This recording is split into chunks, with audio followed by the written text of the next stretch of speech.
Hello, my dear students. Welcome to my YouTube channel. এইটো ভিডিঅ'ত exercise 3.4 প্ৰশ্নসমূহৰ সমাধান লাভ কৰিবা। লগতে ইয়াতে থকা probability বা সম্ভাৱিতাৰ বেসিক কনসেপ্ট লাভ হ'ব। Question number 1. Classify the following statements as certain, impossible and uncertain.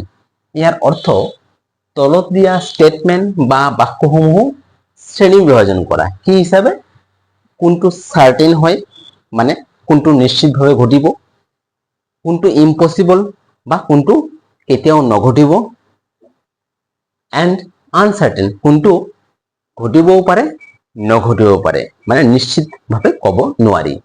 তো আমি ইয়াতে এটা এটা কৰি চাওঁ। প্ৰথম কোৱেশ্চনটো নেক্সট ইয়াৰ independence day will be celebrated on 15th August. ইয়াৰ অৰ্থ অহা বছৰ আগষ্টৰ 15 তাৰিখত স্বাধীনতা দিৱস উদযাপন কৰা হ'ব। তোমালোকে ইয়াতে চোৱা এই বাক্যটো সম্পূৰ্ণৰূপে শুদ্ধ হয়, এইটো ভুল হ'বই নোৱাৰে। কিয়? অহা বছৰ স্বাধীনতা দিৱস 15 আগষ্টতে সেলিব্ৰেট কৰা হ'ব। তেতিয়াহ'লে এই বাক্যটো কি নিশ্চিতভাৱে ঘটিবই, নিশ্চিতভাৱে হ'বই ইয়াতে যি উল্লেখ কৰা আছে। তো ইয়াৰ এনসাৰ হ'ব সাৰ্টেন, অৰ্থাৎ নিশ্চিতভাৱে হ'বই। নেক্সট সেন্টেন্সটোলৈ মন কৰা, if you do good result then you will get a prize. ইয়াৰ অৰ্থ তুমি যদি ভাল ফল কৰা তেতিয়াহ'লে তুমি প্ৰাইজ পাবা। ইয়াতে তুমি চোৱাচোন এইটো সাৰ্টেন বা নিশ্চিতভাৱে ক'ব পাৰি যে তুমি প্ৰাইজ পাবাই। এইটো ইয়াতে শৰ্ত লগোৱা আছে, যদি তুমি ভাল ৰেজাল্ট কৰা তেতিয়াহ'লে প্ৰাইজ পাবা। আকৌ এইটো ইম্পসিবল বুলিও ক'ব নোৱাৰি, কাৰণ ইম্পসিবল মানে অসম্ভৱ, যেটো নঘটিবই। ইয়াতে কৈছে যদি ভাল ৰেজাল্ট কৰা তেতিয়াহ'লে প্ৰাইজ পাবা, আৰু ভাল ৰেজাল্ট নকৰিলে প্ৰাইজ নাপাবা, এইটোৱে বুজাইছে। তাৰ মানে এইটো সাৰ্টেন বা নিশ্চিত নহয় আৰু ইম্পসিবল বা অসম্ভৱো নহয়। এইটো কি হ'ব আনসাৰ্টেন, মানে এইটো ঘটিবও পাৰে বাট নিশ্চিতভাৱে ক'ব নোৱাৰি। এইটো লিখিব আনসাৰ্টেন। নেক্সট বাক্যলৈ মন কৰা, in the week the day after Wednesday will be Friday. ইয়াৰ অৰ্থটো এটা সপ্তাহত ওয়েডনেসডেৰ পিছত ফ্ৰাইডে আহে, মানে বুধবাৰৰ পিছত শুক্ৰবাৰ আহে। এইটো অসম্ভৱ। বুধবাৰৰ পিছত বৃহস্পতিবাৰ আহে, ওয়েডনেসডেৰ পিছত থাৰ্সডে আহে। এই বাক্যটো সম্পূৰ্ণৰূপে অসম্ভৱ। ওয়েডনেসডেৰ পিছত থাৰ্সডে আহিব, ফ্ৰাইডে নাহে। এইটো আমি লিখিব লাগিব ইম্পসিবল, মানে অসম্ভৱ ঘটনা। 4 number, your friend will see you today. তোমাৰ বন্ধুৱে তোমাক আজি দেখা পাব। এই বাক্যটো তোমালোকে মন কৰাচোন, তোমাৰ বন্ধুৱে আজি দেখা পাব, এইটো সার্টেন নে নিশ্চিত নে? তোমালোকে ভাবা, এইটো নিশ্চিত বুলি ক'ব নোৱাৰা যে দেখা পাবই। আকৌ ইম্পসিবল মানে অসম্ভৱ বুলিও ক'ব নোৱাৰা। তোমাৰ বন্ধু দেখা নাপাব বুলিও ক'ব নোৱাৰা, কাৰণ তোমাৰ বন্ধু দেখা পাবও পাৰে। তাৰমানে এইটো ইম্পসিবল নহয়, এইটো কি হ'ব আনসাৰ্টেন, মানে এইটো ঘটিবও পাৰে নঘটিবও পাৰে। তো ইয়াৰ আনসার হ'ব uncertain. 5 number, if you visit zoo you will be able to see dinosaur. তুমি যদি চিৰিয়াখানালৈ ভিজিট কৰা তেতিয়াহ'লে ডাইনোসৰ দেখা পাবা। এই বাক্যটোলৈ মন কৰা, এইটো ইম্পসিবল হয়, কাৰণ ডাইনোসৰ বৰ্তমান পৃথিৱীত নাই। ডাইনোসৰ বহুত আগতে প্ৰাণী আছিল, তো কেতিয়াবাই নিশ্চিন্ন হৈ গৈছে, বিলুপ্ত হৈ গৈছে ডাইনোসৰ। এতিয়া ডাইনোসৰ নাই, চিৰিয়াখানাত গ'লে ডাইনোসৰ দেখা পোৱা যাব? কেতিয়াও নাযায়। তাৰ মানে এই বাক্যটো একচুয়ালি ইম্পসিবল, এইটো কেতিয়াও নঘটে। ইয়াৰ আনসার হ'ব impossible. Question number 2. There are 4 marbles in a container. Out of them, one is red, one is yellow, one is black, and the last one is white. ইয়াৰ অৰ্থ এটা কন্টেনাৰ বা পাত্ৰত 4টা marble আছে। তাৰে এটা হৈছে ৰঙা কালাৰৰ, এটা হৈছে ইয়েলো ৰঙৰ, আৰু এটা হৈছে ব্লেক বা কলা, আৰু এটা হৈছে হোৱাইট। তো এইখিনিত কি গম পালা, এটা পাত্ৰত 4টা মাৰ্বেল আছে, তাৰে এটা হৈছে বগা, এটা ৰঙা, এটা হালধীয়া, এটা কলা। তলত ইয়াৰ পৰা যি আমি উলিয়াব লাগিব, what is the probability of drawing the red marble? এতিয়া ৰেড মাৰ্বেল বা ৰঙা মাৰ্বেলটো উলিয়াই অনাৰ সম্ভাৱিতা কিমান? 2 নম্বৰত আছে what is the probability of drawing the white marble? White marble বা বগা মাৰ্বেলটো উলিয়াই অনাৰ সম্ভাৱিতা কিমান? এতিয়া এই সম্ভাৱিতা উলিয়াবৰ কাৰণে এটা ফৰ্মুলা লাগিব। এই ফৰ্মুলাটো তোমালোকে বহীত লিখি ৰাখিবা। এইটো পি মই ব্ৰেকেটত লিখিছো ই। ই মানে হৈছে ইভেন্ট, ই মানে প্ৰবাবিলিটি। ইয়াৰ অৰ্থ হৈছে probability of event E মানে ই পোৱাৰ সম্ভাৱিতা উলিওৱা ফৰ্মুলা। ওপৰত লিখিবা number of outcomes favorable to E, তাৰমানে ই পোৱাৰ সংখ্যা মানে ইৰ পক্ষত কিমানটা ফল আহিব। তলত হৈছে total number of possible outcomes আৰু মুঠ সম্ভাৱ্য ফল, অৰ্থাৎ মুঠ ফল তলত হ'ব আৰু আমি যাৰ সম্ভাৱিতা উলিয়াম সেইটো ওপৰত হ'ব। এতিয়া এই তোমালোকে প্ৰশ্নৰ সমাধানবোৰ দেখাৰ লগে লগে আৰু বুজি পাবা ফৰ্মুলাটো কিমান সহজ হয়। এতিয়া প্ৰথম প্ৰশ্নটোত আছে what is the probability of drawing the red marble? তো ৰেড মাৰ্বেল বা ৰঙা মাৰ্বেলটো উলিয়াই অনাৰ সম্ভাৱিতা কিমান? আমি প্ৰথমে উলিয়াই ল'ম total marble. Total marbles equal to 4। তোমালোকে চোৱা ইয়াতে লিখা আছে দেয়াৰ আৰ 4 মাৰ্বেলছ। তো টোটাল মাৰ্বেল হৈছে 4। এতিয়া আমি লিখিম probability of red marble. Therefore, probability of red marble, এটা চোৱা probability of red marble probability কিমান? এনেকে এটা সৰু আঁচ টানিবা, তলত হ'ব total number of possible outcome. ইয়াতে আউটকাম বা ফল সব মাৰ্বেল ওলাব আৰু টোটাল মাৰ্বেল কিমান? 4। আমি টোটালটো 4 লিখিম। আৰু এই যে 4টা মুঠ মাৰ্বেল আছে তাৰে ভিতৰত ৰেড কালাৰৰ মাৰ্বেল কেইটা আছে? নাম্বাৰ অফ আউটকামস ফেভাৰেবল টু ই, অৰ্থাৎ ইৰ পক্ষত কিমানটা ফল আছে। ইয়াতে ই হৈছে ৰেড মাৰ্বেল। ৰেড মাৰ্বেল বা ৰঙা মাৰ্বেল কিমানটা আছে? তোমালোকে চোৱা ইয়াতে লিখা আছে 1 ইজ ৰেড। 4টাৰ ভিতৰত এটা ৰেড, গতিকে ৰেড মাৰ্বেলৰ সংখ্যা ওপৰত লিখিবা। এটা ওপৰত 1 তলত 4, এই 1/4 হল ইয়াৰ probability। এইটোৱে आंसर। নেক্সট নাম্বাৰটো চোৱা তোমালোকে লিখা আছে probability of drawing the white marble। আমি একেদৰে লিখিম probability of white marble। probability of white marble একেদৰে আমি ফৰ্মুলাটোত কৈছে যে টোটাল তলত লিখিব লাগিব। টোটাল মাৰ্বেল আমি গমে পাইছো যে 4টা আছে আৰু এই 4টা টোটাল মাৰ্বেলৰ ভিতৰত হোৱাইট মাৰ্বেল বা বগা মাৰ্বেল কেইটা আছে? তোমালোকে চোৱা ইয়াতে লিখা আছে 1 ইজ হোৱাইট। তো যেহেতু আমি হোৱাইট মাৰ্বেলৰ প্ৰবাবিলিটি নিৰ্ণয় কৰিম আৰু হোৱাইট মাৰ্বেল এটা আছে, তো আমি হোৱাইট মাৰ্বেলৰ সংখ্যা ওপৰত লিখিব লাগিব। 1/4 হল white মাৰ্বেলৰ প্ৰবাবিলিটি। Question number 3. Rita, Bobita, Hema and Megha wrote their names on sheet of paper and put them inside a box. ইয়াৰ অৰ্থ ৰীতা, ববিতা, হেমা আৰু মেঘাই সিহঁতৰ নিজৰ নাম পেপাৰত লিখিছে আৰু সেইবিলাক এটা বক্সৰ ভিতৰত ৰাখিলে। Megha draw A sheet of paper from the box. মেঘাই সেইখন বক্সৰ পৰা এটা পেপাৰ উলিয়াই আনিলে। What is the probability of drawing her own name? তেতিয়াহ'লে মেঘাই যে পেপাৰটো উলিয়াই আনিলে তাতে মেঘাৰ নিজৰ নামটো হোৱাৰ সম্ভাৱিতা কিমান? এই প্ৰশ্নটোৰ অৰ্থ বুজি পালা? ধৰিলা ববিতা ৰীতাই এটা পেপাৰত ধৰি লোৱা আৰ বুলি লিখিলে, সৰু এটা পেপাৰত আৰু ফোল্ড কৰি বাক্সত ৰাখি দিলে। ববিতাই বোলে বি বুলি লিখিলে আৰু হেমাই এইচ বুলি লিখিলে বা পুৰা নামটো লিখিব পাৰে আৰু মেঘাই এম। এনেকে নিজে নিজে 4টা টুকুৰাত সিহঁতৰ নিজৰ নাম লিখি বাকচত ৰাখিলে। সেই বাকচটো নোচোৱাকে এনেকে মেঘাই এটা পেপাৰ উলিয়াই আনিলে, সেইখনত তাইৰ নামটো উলিয়াই অনাৰ সম্ভাৱিতা কিমান? এতিয়া আমি এইটো কিদৰে সমাধান কৰো চাই লোৱা। তো probability উলিয়াৰ ফৰ্মুলা হৈছে এইটো probability of E মানে ই পোৱাৰ সম্ভাৱিতা। কেনেকৈ উলিওৱা হ'ব?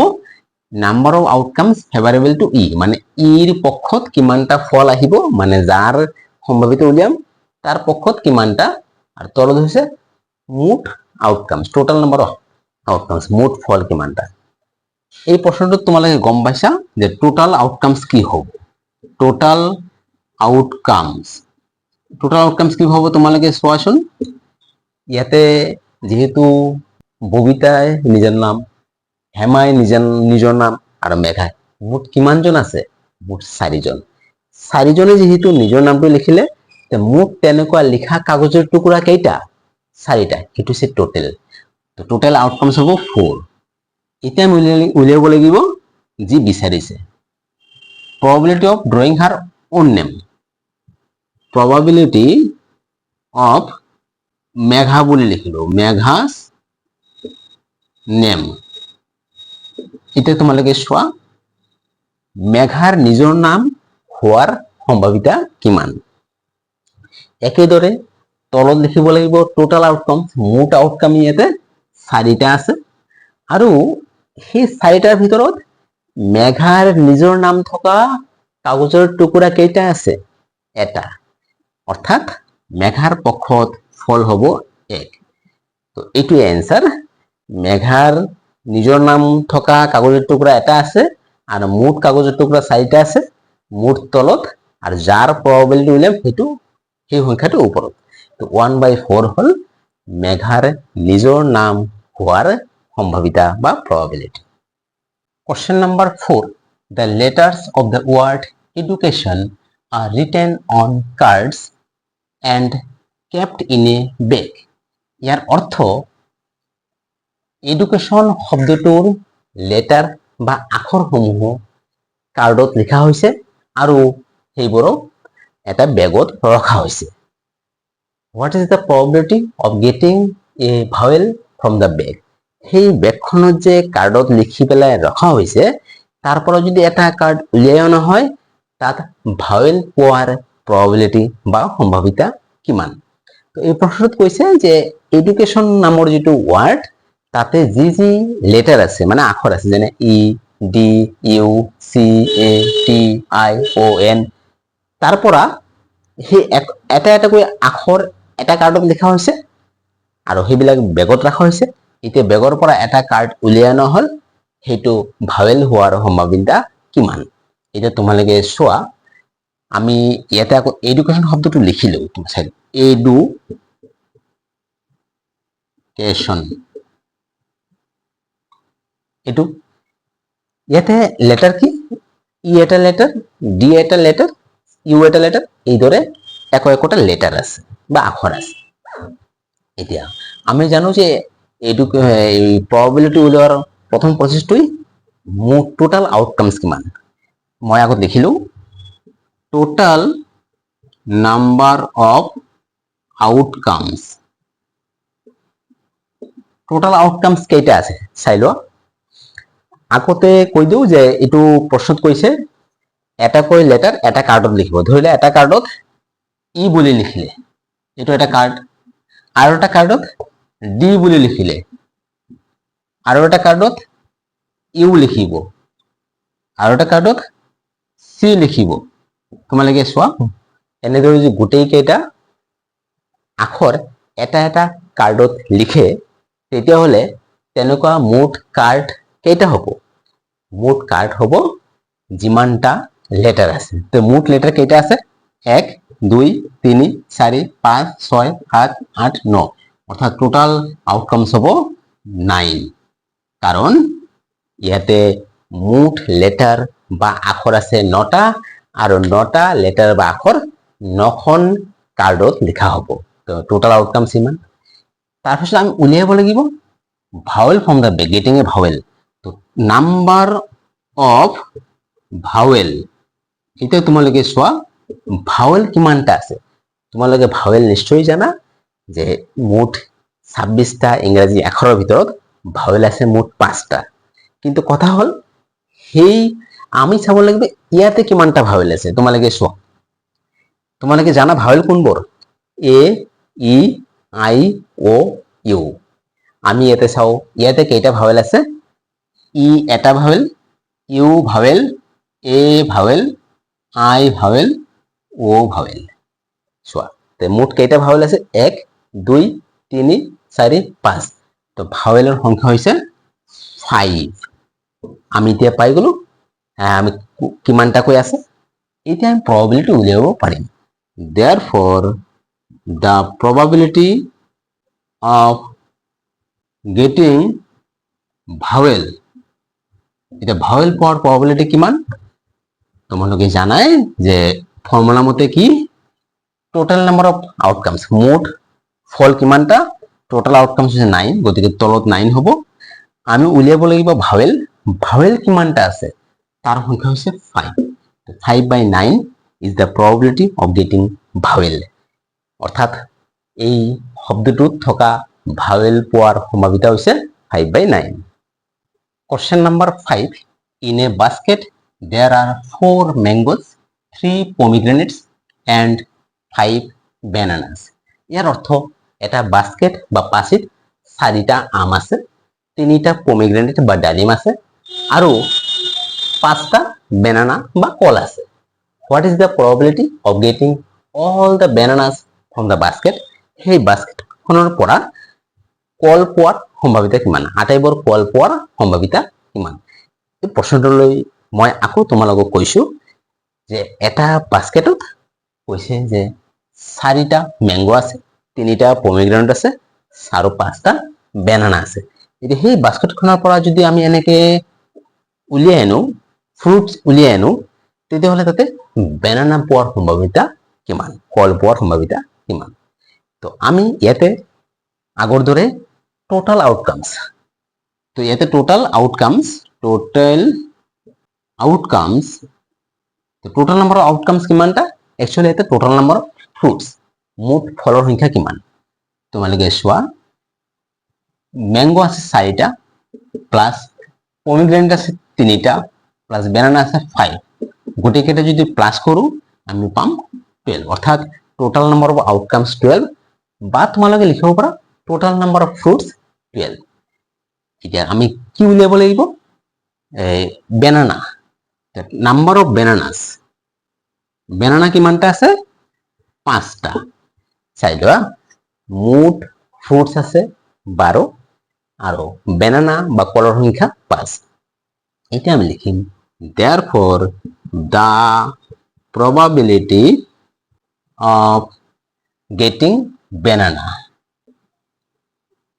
equal to তোমালোকে চোৱা তোমালোকে যদি লিখা getting a banana আৰু getting all the banana একে কথা তো banana পোৱাৰ সম্ভাৱিতা কিমান আমি ফৰ্মুলা দেখাই পাইছো তলত লিখিব লাগে টোটাল তো মুঠ কিমানটা আউটকামস বা মুঠ কিমানটা ফল আছে ইয়াতে টোটাল লিখিব লাগিব 12 তলত আৰু যাৰ probability বা সম্ভাৱিতা উলিয়াম অৰ্থাৎ ইয়াতে banana বা কল তো banana বা কল কিমানটা আছে banana বা কল আছে 5টা তো ওপৰত হ'ব 5 তো আমি পালো যে banana পোৱাৰ সম্ভাৱিতা বা probability 5 by 12 and this is the answer dear students ভিডিওটো কেনেকুৱা হৈছে কমেন্ট কৰি জনাবা যদি ভাল লাগিছে ভিডিওটো বহুত বেছি পৰিমাণে শেয়াৰ কৰিবা চেনেলটো সাবস্ক্ৰাইব কৰিবা থ্যাংক ইউ